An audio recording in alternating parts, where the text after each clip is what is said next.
Afraid blank stocks. Of आएगा, for आएगा, from आएगा या फिर विथ आएगा। तो इसमें क्या आएगा? तो देखिए आपको बता दें कि अफ्रेड के साथ में ऑफ का यूज किया जाता है, इसलिए इसका सही आंसर ऑफ होगा। अफ्रेड के साथ में हमेशा प्रीपोजिशन क्या आता है? ऑफ आता है। तो अफ्रेड ऑफ हो या प्राउड ऑफ हो या फिर इंटरेस्ट इन हो, ये सारे के सारे कैसे हैं? फिक्स प्रीपोजिशन है। इनके साथ में यही आता है। अगर प्राउड वर्ड दिख रहा है तो उसके बाद में ऑफ आएगा, इंटरेस्ट वर्ड दिख रहा है तो उसके साथ में इन आएगा। जैसे कुछ वर्ड्स और दिए हैं जो कि जिनके बाद में हमेशा ऑफ आता है, जैसे अफ्रेड, प्राउड, असेम्ड या फिर फॉन्ट, इनके बाद में ऑफ आता है। चलिए नेक्स्ट देखते हैं। Which of the following is correct sentence? He is good in English. He is good at English. He is good with English. He is good on English. तो उसका क्या हो जाएगा? He is good at English. वो English में अच्छी है। Good at का यूज होता है क्योंकि गुड एट का यूज किसी सब्जेक्ट, एक्टिविटी या स्किल में निपुणता के लिए होता है। जब आप किसी कार्य में आप विनीता मैम यूट्यूब पर जरूर नहीं हूँ, लेकिन कॉम्पिटिटिव एग्जाम्स की दुनिया मेरे लिए नई नहीं है। मेरा इंट्रो मेरा कंटेंट देगा क्योंकि मैं भी कभी आपकी तरह एक एस्पिरेंट रही हूँ, इसलिए मुझे पता है कि एग्जामर कहाँ से और कैसे क्वेश्चन लेता है। मेरी एक बात हमेशा याद रखना, एग्जाम के सिलेबस से ज्यादा सब्जेक्ट पर फोकस करो, क्योंकि सब्जेक्ट क्लियर तो फिर एग्जाम कौन रोकेगा। इस एमसीक्यू सीरीज में आपको मिलेगा कॉन्सेप्ट के साथ साथ एग्जाम वाली सोच भी। तो चलिए शुरू करते हैं, तैयारी जो सिलेक्शन तक ले जाए। और प्लीज जो एग्जाम को लेकर सीरियस हैं वही क्लास को आगे देखें, क्योंकि ये क्लास कोई एंटरटेनमेंट के लिए नहीं है। आज हम करने वाले हैं एमसीक्यू सीरीज, इंग्लिश के एमसीक्यू सीरीज, जिसमें आपको पूरा का पूरा इंग्लिश का सिलेबस के अकॉर्डिंग कराया जाएगा, लेकिन एमसीक्यू फॉर्म में, और सारा का सारा डाटा आपको चैप्टर वाइज कराया जाएगा। ठीक है, आई होप आपने पिछली क्लासेस देख ली होंगी। आपने जो वायो वाली क्लासेस थी, जो इसकी मैराथन मैंने दी थी, वो आपने देख ली होगी। क्लासेस की लिंक मैं सारी की सारी डिस्क्रिप्शन में डाल दूंगी, और साथ में कॉन्सेप्ट वाली क्लासेस की वीडियोस की जो लिंक है वो भी मैं डिस्क्रिप्शन में डाल दूंगी। ठीक है, चलिए तो देर ना करते हुए क्लास स्टार्ट करते हैं। तो हाँ, तो आपका वोकैब चैप्टर में एंटोनिम्स हो गए, सिनोनिम्स हो गए, वन वर्ड के सब्स्टिट्यूशंस हो गए, प्रीफिक्स सफिक्स हो गए, नाउन हो गया, प्रोनाउन हो गया। अब अपन करने वाले हैं प्रीपोजिशन एंड कंजक्शन। ये दोनों के दोनों टॉपिक अच्छे से कवर करेंगे, फिर आगे फिर से बढ़ेंगे। ठीक है, तो प्रीपोजिशन और कंजक्शन स्टार्ट करते हैं। बिल्कुल एमपी वर्ग 3 में जिस टाइप के क्वेश्चन आने वाले हैं, बिल्कुल वही लेवल अपन इसमें पढ़ने वाले हैं। तो टॉपिक स्टार्ट होता है प्रीपोजिशन। तो फर्स्ट प्लस बोल रहा है आपका इसमें, ही इज अफेयर्ड ब्लैंक स्टॉक्स। अब देखिए आपको एक बात बता दूं, कुछ प्रीपोजिशन ऐसे होते हैं जिनके साथ में फिक्स प्रीपोजिशन चलता है, मतलब जो वर्ड है उसके बाद में वही प्रीपोजिशन आएगा। इसका कोई वैलिड रीजन नहीं होता, सिर्फ आता है, ये फिक्स है इसके साथ में। ओके, एक पैटर्न फॉलो करता है ये। तो चलिए क्वेश्चन पढ़ते हैं, और नोटबुक आपके हाथ में होगी आई होप, और पेन भी होगा। जो आपको डाटा नहीं आता है उसे आप नोट डाउन करते जाना। तो एक मिनट रुकिए, he is afraid blank stocks. Of आएगा, फॉर आएगा, फ्रॉम आएगा या फिर विथ आएगा। तो इसमें क्या आएगा? तो देखिए आपको बता दें कि अफ्रेड के साथ में ऑफ का यूज किया जाता है, इसलिए इसका सही आंसर ऑफ होगा। अफ्रेड के साथ में हमेशा प्रीपोजिशन क्या आता है? ऑफ आता है। तो अफ्रेड ऑफ हो या प्राउड ऑफ हो या फिर इंटरेस्ट इन हो, ये सारे के सारे कैसे हैं? फिक्स प्रीपोजिशन है। इनके साथ में यही आता है। अगर प्राउड वर्ड दिख रहा है तो उसके बाद में ऑफ आएगा, इंटरेस्ट वर्ड दिख रहा है तो उसके साथ में इन आएगा।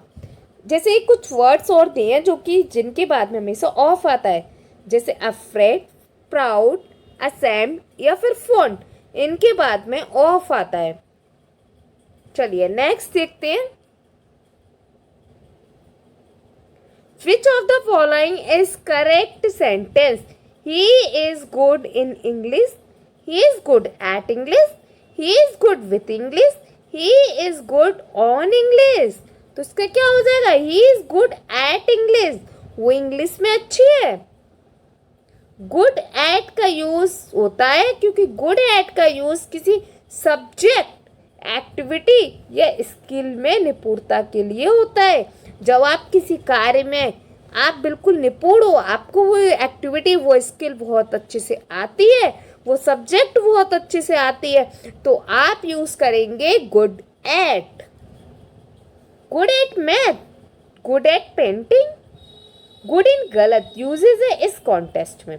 गुड एट का मतलब होता है जो कि स्किल या सब्जेक्ट में निपुण है। और गुड विथ कब लगाते हैं? जब किसी व्यक्ति या वस्तु के साथ अच्छा व्यवहार किया जाता है। जब अच्छे व्यवहार की बात आएगी तो आप क्या लगाएंगे? गुड विथ लगाएंगे।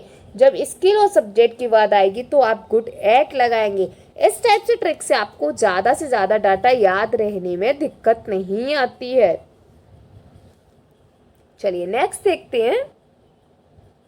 आपको ना अगर आप अच्छे से क्वेश्चन करोगे ना तो आपको एक एक क्वेश्चन में काफ़ी क्वेश्चन मिल जाएंगे। जैसे अफेयर्ड ऑफ के साथ में प्राउड ऑफ मिल गया, इंटरेस्ट इन मिल गया, असेम्ड मिल गया, फॉन्ड मिल गया, फॉन्ड मिल गया। यहाँ पे आपको गुड एट के साथ में गुड विथ मिल गया। और गुड एट किस किस कंडीशन में लगाते हैं ये भी आपको पता चल गया। चलिए नेक्स्ट देखते हैं। Fill in the blank, says font blanks music. अभी बताया था फॉन्ट के साथ में क्या आता है, तो फॉन्ट के साथ में आता है of. She is fond of music, वह म्यूजिक का शौकीन है। फॉन्ट के साथ में हमेशा ऑफ का यूज होता है। Fond of music, fond of sweets, fonds of reading. जैसे अगर आपको रीडिंग करना, बुक्स पढ़ना अच्छा लगता है तो आप लिख सकते हो I am fond of reading. मुझे शौक है, किस चीज़ का शौक है? रीडिंग करने का। Afraid of, fond of, proud of और असेम्ड ऑफ वही सेमेज है, आपको रिवाइज करने के लिए करा दिए गए हैं। नेक्स्ट देखते हैं। Identify the correct preposition. He jumped the well to shape the child. अब देखो जब कोई चीज़ मूव करके अंदर जाती है तो जम्प्ड के साथ में इनटू लगाती है। जब मूव हो रहा होता है, किसी चीज़ पे मूव हो रहा होता है, वो मोशन में होती है, तो वहाँ पे इनटू लगाया जाता है। He jumped the bell to shape the child. वह कुएं में कूदा, कुएं में कूदने के लिए उसने क्या किया होगा? मोशन किया होगा। ऐसे ऐसे कुएं में कूदा होगा, जैसे ये कुआं है, अब इस कुएं में ऐसे ऐसे करके तो कूदा होगा एकदम से, तो मोशन करके गया इसके अंदर।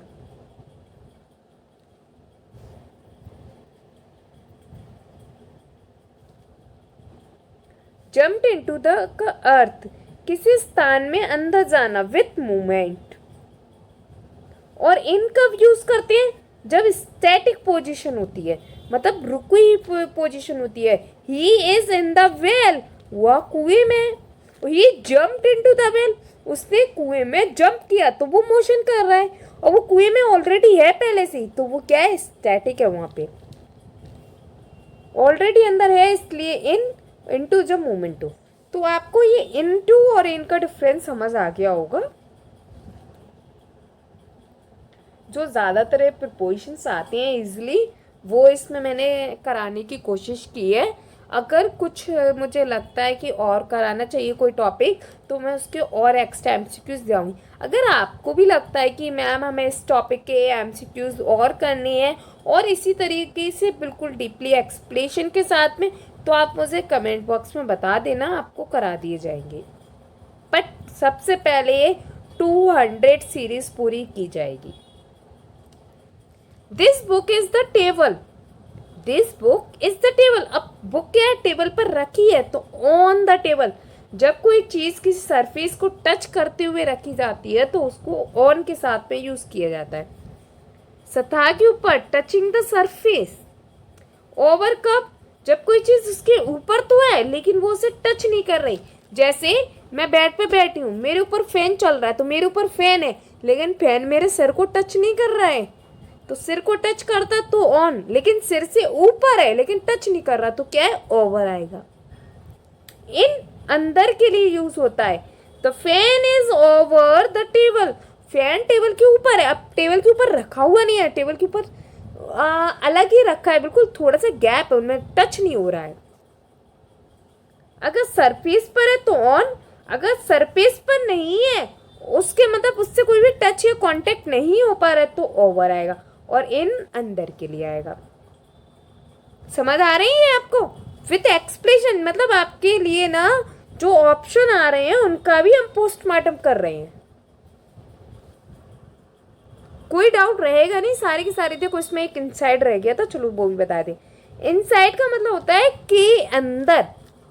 जैसे मैंने आपको एक स्कैनर दिया, आजकल मैं जैसे अपनी वीडियोस का स्कैनर दे रही हूँ टेलीग्राम वगैरह पे। अब मैंने आपको स्कैनर दिया तो मैंने उसमें कोई लिंक डाली, तो मैंने बोला कि इस स्कैनर को स्कैन करो और इसके अंदर लिंक है, तो इनसाइड द लिंक किसके, उसके अंदर है। समझ आए? इनसाइड के अंदर किसी चीज के अंदर और आउटसाइड किसी चीज के बाहर।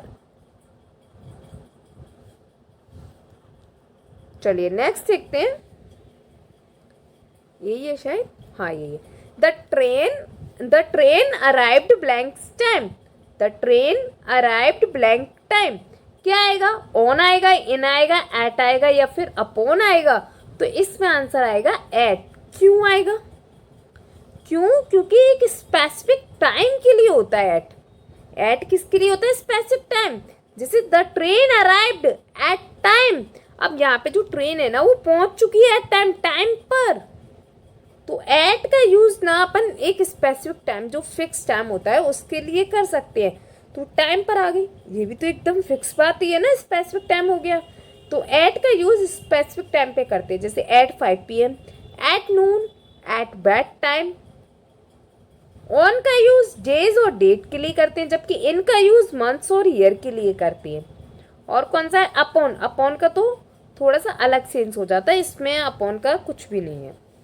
एट का यूज एग्जैक्ट टाइम के लिए भी करते हैं, जैसे एट 4 PM। ऑन का यूज डे और डेट्स के लिए करते हैं, जैसे ऑन मंडे, ऑन 5 अगस्त, आपको डेट बता दी। इन मंथ, इन का यूज मंथ और ईयर, जैसे इन 2025 ईयर आ गया, इन अगस्त ये मंथ आ गया। कोई दिक्कत इसमें आपको? चलिए नेक्स्ट देखते हैं। She has been working here 2010। क्या आएगा इस प्लब्स में? She has been working here 2010। आपको दिख रहा है हैज बीन है। जब आपको 10th टॉपिक बताया था तब बताया था कि has been plus working plus since या 4 प्लस 10। तो यहाँ या तो सिंस आएगा या फिर 4। अब क्या आएगा? 2010। कैसा ये फिक्स है, तो यहाँ पे क्या आएगा? सिंस आएगा। चलिए एक्सप्लेनेशन देख लेते हैं अच्छे से। सिंस का यूज तब होता है जब स्टार्टिंग पॉइंट ऑफ टाइम का पता हो, जैसे सिंस 2010। 4 जब होता है जब ड्यूरेशन के लिए, जैसे एवरी 5 ईयर। और सिंस का यूज पॉइंट ऑफ टाइम के लिए होता है, जबकि 4 का यूज पीरियड ऑफ टाइम के लिए होता है, जैसे सिंस मॉर्निंग फॉर 3 आवर्स। जब आपको कोई टाइम फिक्स हो तो सिंस, जब फिक्स नहीं है अनफिक्स है तो वहां पे 4 का यूज किया जाता है। आई होप आपको ये प्रपोजिशन टॉपिक अच्छे से समझ आ रहा होगा। कोई भी डाउट रहता है आप कमेंट बॉक्स में पूछ सकते हैं। और जिसे ये लेवल बहुत लो लग रहा है तो मैं आपको बता दूं एग्जाम में यही लेवल आने वाला है। अगर फिर भी आपको लगता है नहीं मैम हमें तो एडवांस पढ़ना ही हमें आता है, तो मैं आपको सिर्फ एक ही एडवाइस दूंगी, आप इसको एक बार अच्छे से रिवाइज कर लो, क्योंकि ये बेसिक है। काफ़ी सारे टीचर्स आपको बेसिक नहीं करा के आपको हार्ड लेवल के एमसीक्यूज करा रहे, लेकिन अगर एग्जामर बेसिक पूछ लेता है तो हम रह जाते हैं। तो यहाँ पे अपन वही बेसिक लेवल को क्लियर करने की कोशिश कर रहे हैं, क्योंकि मेरा मानना है जब बेस क्लियर होता है ना तो इमारत भी बहुत अच्छी बनती है। He is married with a doctor. आपको करेक्ट सेंटेंस बताना है। He is married with a doctor, he is married to a doctor, he is married by a doctor, he is married at a doctor. तो क्या आएगा इसमें? इसमें आएगा he is married to a doctor. क्यों आएगा? ये भी तो बात है। तो देखिए क्यों आया। मैरिड टू क्या है?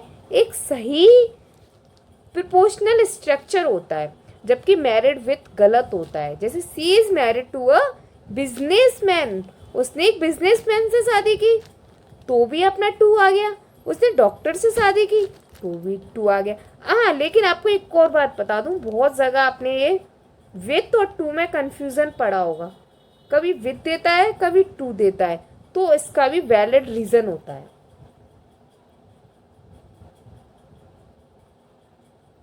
यहाँ पे मैरिड विथ गलत हो जाएगा, यहाँ पे अपन को लगाना क्या है, टू लगाना है, ध्यान रखना टू लगाना है।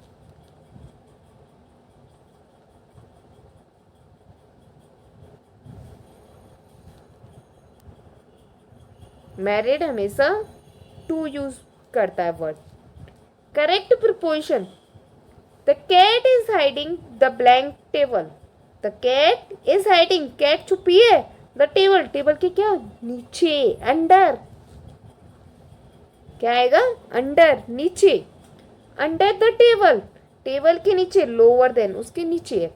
ऑन मतलब ऊपर, जब सरफेस से टच करे, ओवर मतलब ऊपर लेकिन टच ना करे, उसके कांटेक्ट में नहीं हो, बाय मतलब पास में, अंडर मतलब नीचे, ओवर ऊपर, बाय पास में, ऑन मतलब सतह पर। आई थिंक इसमें कोई भी दिक्कत नहीं होगी। चलिए लास्ट प्रिपोजिशन का, ये इजी लेवल था आई नो, लेकिन अगर आप इसको अच्छे से कवर कर पाते हो तो आप थोड़ा सा हाई लेवल भी कर पाओगे। प्रिपोजिशन टॉपिक का मैं भी हाई लेवल लेके आऊँगी, मॉडरेट लेवल भी लेके आऊँगी, सारा का सारा लेवल आपको कवर कराया जाएगा। पहले फोकस किया जा रहा है एग्ज़ाम के लेवल के अकॉर्डिंग, एग्ज़ाम के सिलेबस के अकॉर्डिंग डाटा को कवर करने का पूरा ट्राई किया जा रहा है, जिससे आपका एग्ज़ाम खराब ना हो, क्योंकि हमारा मेन मोटो एग्ज़ाम क्लियर करना है। Which sentence is correct, he is looking forward for the meeting, he is looking forward to the meeting, तो ये बिल्कुल सही है, he is looking forward to the meeting, क्योंकि फॉरवर्ड के साथ में टू का यूज किया था, लुक फॉरवर्ड टू यूज किया जाता है। ये क्या है, एक फिक्स्ड फ्रेजल प्रिपोजिशन है, इसका अर्थ होता है किसी चीज का उत्साहपूर्वक इंतजार करना। टू के बाद में नाउन या फिर जीरेंट आता है, जो ये मीटिंग है ना वो अपना जीरेंट है, ठीक है। नाउन आप अच्छे से जानती हो, मैं आपको करा चुकी हूँ, जैसे to going, to playing, to the meeting. Look forward to plus noun या फिर वर्ब में आईएनजी ये नहीं होता, मतलब नाउन वर्ब में आईएनजी वो आपको जीरेंट बना देगा या फिर नाउन आएगा, जिन वर्ब प्लस आईएनजी को ही जीरेंट बोलते हैं। Never say look forward for, कभी कभी आपने लुक फॉरवर्ड फॉर देखा होगा, लेकिन ये गलत है, ये ऐसा नहीं कह सकते अपन। तो ये था अपना प्रिपोजिशन टॉपिक। अब अपन इसकी थोड़ी सी समरी देख लेते हैं, जिससे अपन को आगे आने वाले प्रिपोजिशन टॉपिक में बिल्कुल भी डाउट ना रहे। जैसे टाइम, तो टाइम बताते हैं at, on, in, since, for, before, after. आप इसे डायरेक्ट एग्जाम में क्वेश्चन लगा सकते हैं। आपको नहीं समझ आ रहा कि टाइम दिया है और आपको इनमें से कोई एक ऑप्शन दिया है, आप तुरंत कवर कर लोगे, क्या आएगा, प्लेस और position, in, on, under, over, beside, behind और नियर के लिए। अगर डायरेक्शन और मूवमेंट को बताना है तो to, into, on to, out of और फ्रॉम। कॉजेज और रीजन के लिए बिकॉज ऑफ, ड्यू टू और फिर ओइंग टू। फ्रेज के लिए according to, in front of, in spite of, ठीक है। तो ये था अपना प्रिपोजिशन टॉपिक। अब बात करते हैं कंजक्शन टॉपिक पे। Which of the following is a coordinating conjunction, कौन सा कोऑर्डिनेटिंग कंजक्शन है। अब अपन किसके बारे में पढ़ रहे हैं, कंजक्शन के बारे में। तो कोऑर्डिनेटिंग कंजक्शन क्या है, बिकॉज है, ऑल्सो है, एंड है या सिंस है। तो सही आंसर है एंड। एंड क्या है अपना, कोऑर्डिनेटिंग कंजक्शन है। अब क्या होता है कोऑर्डिनेटिंग कंजक्शन, तो कोऑर्डिनेटिंग कंजक्शन दो समान लेवल के क्लॉजेज या वर्ड्स को जोड़ते हैं। कौन, कोऑर्डिनेट कंजक्शन, जैसे एंड, व्हाट, और, नॉर, येट, सो। आपने पढ़ा होगा फैन वॉइस, तो ये फैन वॉइस कोऑर्डिनेटिव कंजक्शन का ही रहता है। फोर फैन वॉइस में देखो, F for four, A for and, N for nor, V for what, O for और, Y for yet, S for show. ये सारे क्या है? ये कोऑर्डिनेटिंग कंजक्शन है। एंड क्या करती है? दो नाउन्स, वर्ब, क्लाउसेस आदि को जोड़ने का कार्य करती है।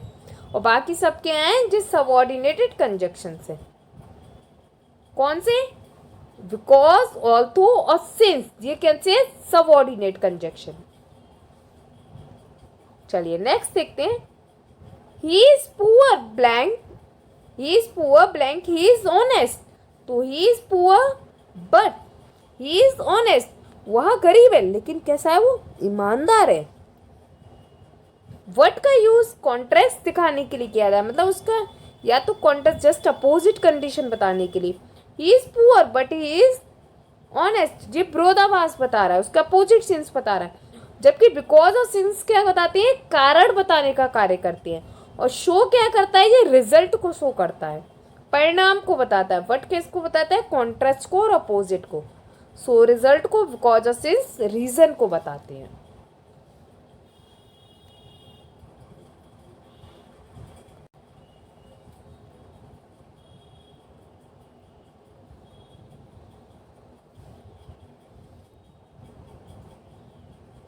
Identify the subordinating conjunction in the sentence. She did not go to school because she was ill. She did not go to school because she was ill. वह स्कूल नहीं गई। क्यों नहीं गई? क्योंकि वो बीमार थी। Because she was ill, क्योंकि वह बीमार थी। She did not because ill, तो यहाँ पे कंजक्शन क्या है? कंजक्शन है आपका बिकॉज। बिकॉज क्या है? यहाँ पे कंजक्शन है, आपको कंजक्शन ही तो फाइंड करना था। बिकॉज कैसा कंजक्शन है? तो ये सबऑर्डिनेट कंजक्शन है। आजकल के एग्जाम्स में ये भी पूछ रहा है कि इसमें से कौन सा कोऑर्डिनेट कंजक्शन है, कौन सा सबऑर्डिनेट कंजक्शन है। कैसे बताओगे आप? इसीलिए आप इनको भी याद रखो। सबऑर्डिनेट कंजक्शन एक डिपेंड क्लाउज को मेन क्लाउज से जोड़ता है, जैसे because, although, since, if, while. और कुछ सबऑर्डिनेट जो कंजक्शन होती हैं उसकी कंडीशंस नहीं है, जैसे कॉज, टाइम, कंडीशन, कॉन्ट्रास्ट को ये क्या करते हैं? शो करते हैं। चलिए नेक्स्ट देखते हैं। Blank he was tired, he went to work. क्या होगा? ऑल्थो। क्यों? हालांकि ही वॉज टायर्ड, ऑल्थो मतलब हालांकि, ही वॉज टायर्ड, वह थका हुआ था। ही वेंट टू वर्क, लेकिन फिर भी वो कहाँ गया? वर्क करने। जो ये कॉमा है ना, ये अपना वट का सेंस देता है। येट यहाँ पे वर्ड यूज हो सकता है, ऑल्थो के साथ में येट वर्ड भी आता है। ऑल्थो दिखाता है कि दो चीजें विरोधाभास में है, और वह थका हुआ या फिर भी काम पर गया, तो वही लेकिन फिर भी, या इस टाइप से इसमें सेंस आता है। बिकॉज और सिंस क्या बताते हैं? कारण, और शो क्या बताता है? रिजल्ट। ऑल तो इवन तो कॉन्ट्रास्ट में लगते हैं, वही अपोजिट सेंस में। बिकॉज और सिंस रीजन को बताते हैं, जबकि शो किसे बताता है? रिजल्ट को बताता है। Next question, choose the correct pair of correlative conjunction. एक और कंजक्शन आ गया, कोरिलेटिव कंजक्शन। अब ये क्या चीज होती है? चलिए देखते हैं आगे। कोरिलेटिव कंजक्शन, नाइदर नोर क्या है? कोरिलेटिव कंजक्शन है। कैसे? तो कोरिलेटिव कंजक्शन पेयर में यूज होती है। किस में होती है? पेयर में। क्या ये सब पेयर में दिख रहे हैं? पेयर में, लेकिन पेयर है नहीं है। बिकॉज और शो का कोई पेयर नहीं, सिंस और अनटिल नहीं, अनलेस एंड नहीं, ये तो नाइदर और, what also, not only, what also, या फिर आइदर और। इस टाइप के जो पेयर्स होते हैं वो पेयर कहलाते हैं। Both and, neither nor, either और, नॉट ओनली, व्हाट आल्सो, ये पेयर है। Correlative conjunction in pair always together, मतलब कोरिलेटिव कंजक्शन कौन सी होती है? जो पेयर में रहती हैं। तीनों के तीनों कंजक्शन आपको बता दिए। एक बार इसको अपन समरी में भी देख लेंगे। You must work hard blanks you will fail. You must work hard, यदि तुम कठिन कार्य करोगे, अगर तुम कठिन कार्य करोगे तो क्या होगा? You will fail. नहीं यार, ये तो गलत हो जाएगा। और यू विल फेल, अब यहाँ पे क्या है, कोई कंडीशन नहीं दी गई है कि आप इसमें ऐसे बोल दो कि आप कठिन कार्य करोगे तो आप फेल हो जाओगे। नहीं, ऐसा कुछ नहीं है। यहाँ पे आपको एक विकल्प बताया गया है, या तो आपको कठिन कार्य करना चाहिए या फिर आप फेल हो जाओगे, फेल होगे। तो देखो, तो यहाँ पे कैसे बताया गया है, काम नहीं करोगे तो क्या हो जाओगे? आप फेल हो जाओगे। काम नहीं करोगे तो क्या हो जाओगे? आप फेल हो जाओगे। अगर आप कोई वर्क नहीं करते हो तो आप क्या हो जाओगे? फेल हो जाओगे। इसलिए यहाँ पे क्या यूज़ किया जाएगा? और किया जाएगा। यू मस्ट वर्क हार्ड और यू विल फेल। यदि आप हार्ड वर्क नहीं करते हो, यदि आप वर्क नहीं करते हो अच्छे से, लेकिन आजकल तो स्मार्ट वर्क करने का है, अब हार्ड वर्क करने वाले को कुछ नहीं मिलता। बिकॉज कारण एंड जोड़ना वट ग्रोथ को शो करता है, और नेगेटिव रिजल्ट बताता है या फिर अल्टरनेटिव बताता है, या तो ऐसा या फिर ऐसा, तो भी और यूज़ करते हैं, इसको बोलते हैं अल्टरनेटिव। नेगेटिव रिजल्ट मतलब रिजल्ट आ रहा है लेकिन वो कैसा आ रहा है? रिजल्ट नेगेटिव आ रहा है। Choose the correct sentence using subordinate conjunction. किस में सबऑर्डिनेट कंजक्शन है? सबऑर्डिनेट कंजक्शन कौन से होते हैं? ये बिकॉज वाले। फैन वॉइस वाले कौन से होते हैं? कमेंट बॉक्स में बताना। और कोरिलेटिव कंजक्शन कौन से होते हैं? कमेंट बॉक्स में बताना। She left because it was late, तो इसका सही आंसर क्या हो जाएगा? She left because it was late. इसमें बिकॉज क्या है? अपना सबऑर्डिनेट कंजक्शन है जो कि रीजन बताता है। बाकी सभी में कोऑर्डिनेटेड कंजक्शन है। कौन सी कंजक्शन है? कोऑर्डिनेटेड। जैसे एंड, शो, व्हाट, जो फैन वॉइस होती हैं वो वाले। Because, although, if, unless, while, since, still, ये सारे के सारे सबऑर्डिनेट हो। कोरिलेटिव जो कि पेयर में रहते हैं। नॉट ओनली, अब नॉट ओनली के साथ में क्या आता है? व्हाट आल्सो आता है।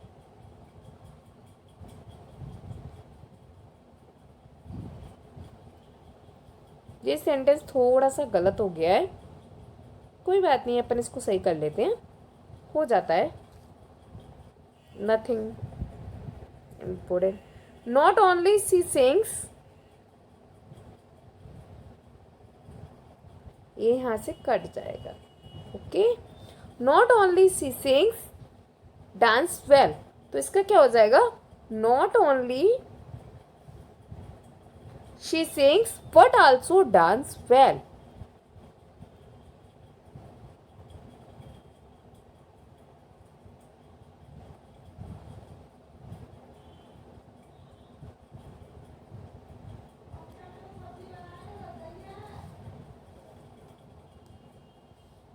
चलिए नेक्स्ट देखते हैं।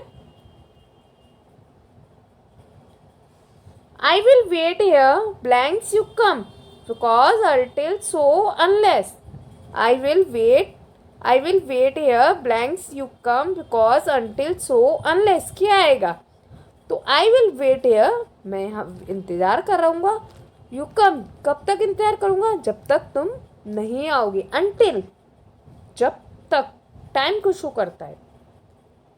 देखिए,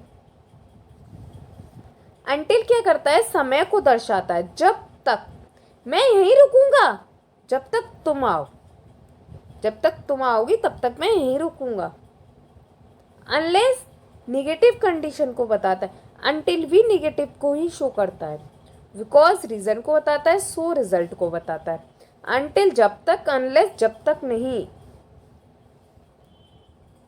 चलिए नेक्स्ट देखते हैं। She did not go to school, ये कंजक्शन का लास्ट क्वेश्चन है।